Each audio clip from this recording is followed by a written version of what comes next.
Hello everybody, this is the VEVOR stand mixer, and I know when I was looking I really was hoping to get a review from somebody, so I thought I would do this review.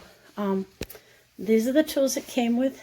I have made a cake, that's all I've done so far, and it was the first time in my life that I did not have to scrape the bowl. This does a fantastic job. This is one of the reasons I got this one. I'll tell you the other reason in a minute. This is the whisk. So this feels cheap, I have to say. It does not feel... This is my Cuisinart one. My Cuisinart died. I think you can see, like, well, the wires don't look that much thicker. But this is much heavier. And this is very, very light.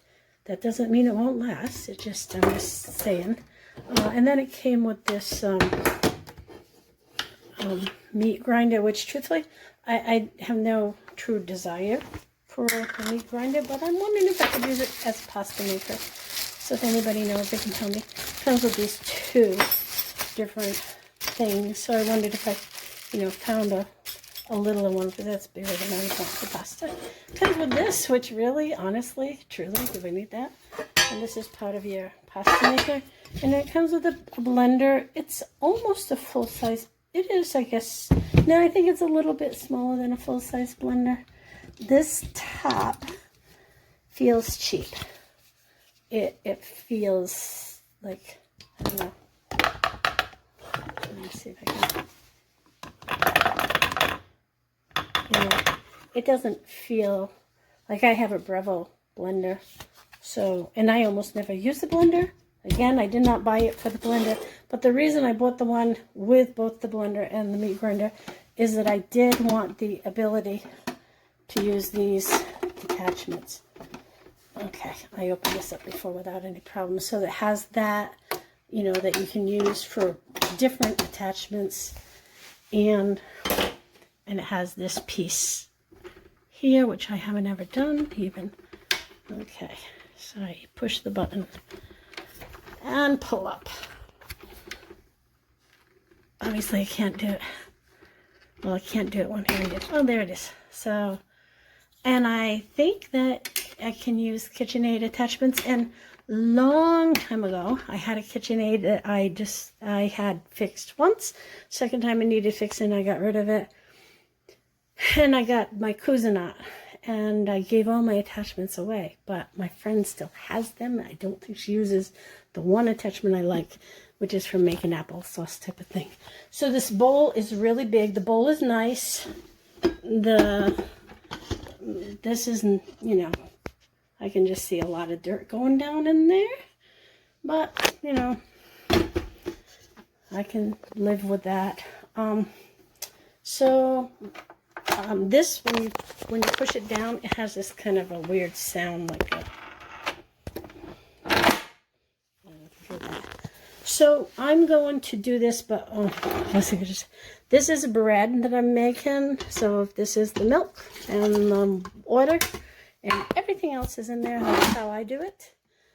And I should have probably taken that top off. Another reason, so one of the reasons I bought this, before I continue, is that it had everything, including this.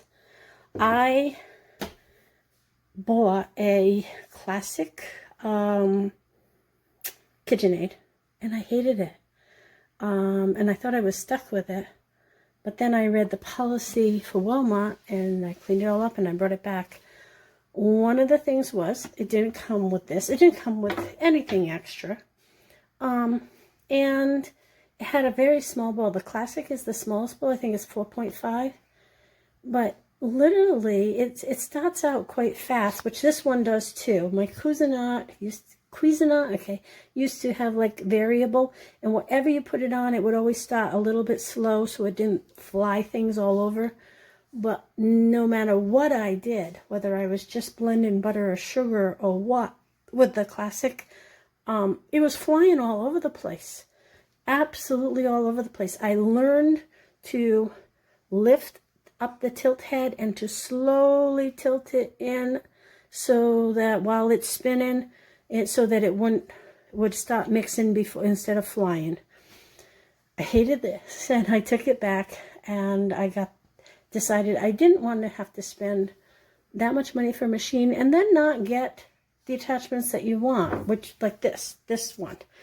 I know that bought one from my daughter-in-law, and it was, I think, $39, and then it turned out to be the wrong size. I looked, and they wanted over $50 for this, and then there would have been more for that pot. And I just feel like if it was made in the United States, I would have been willing to spend that money. But from what their website says, a lot of it's made in China now. So what is the difference? This is made in China. So, you know, if it's made in China, no matter, it seems like they all are. Anyway, so I got this one, and it helps if it's plugged in. So it has a timer thing. I haven't figured out how to use, well, I think I have figured out how to use it. You put it on that F, and then it comes up with a time, and you can adjust it, and it will just go for that length of time. But I am making bread, so I'm just going to turn on. Let me see how it does. And I have never made bread in this yet, so we're seeing it together. And I know this is kind of a long...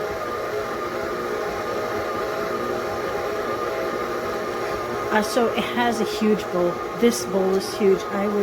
If anyone does get it, I would advise sticking to recipes that have no more than 6 cups of flour, and then your extra stuff.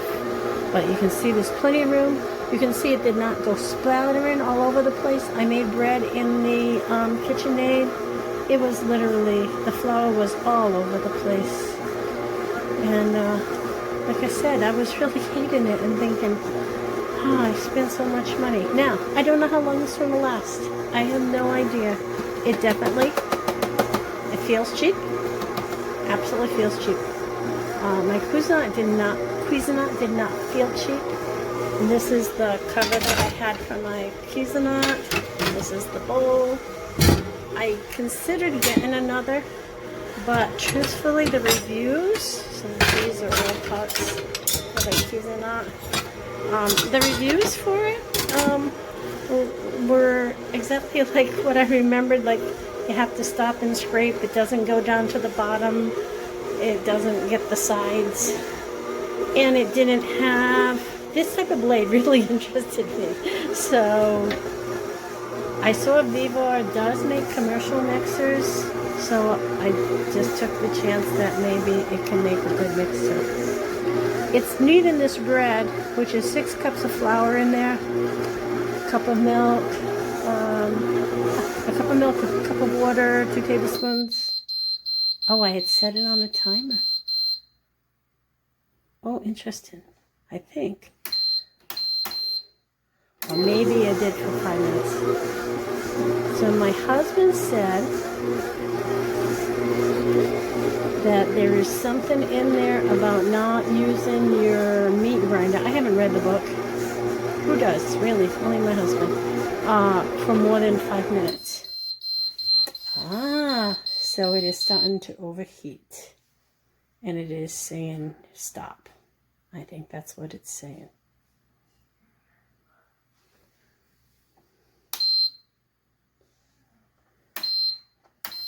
Yep.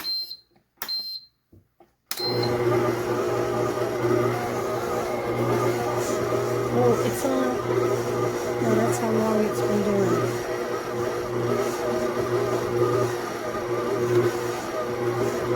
Okay, you can see the movement. Oh, you can see the movement. I know I'm not this is not what I do. I don't do reviews, and the only reason I'm doing this is because I had wished I could have found a review so I could have watched it. So it's not needed yet, and it is turning off. It does not feel hot at all. Oh, I wonder if I can set it. It might have like a circuit breaker.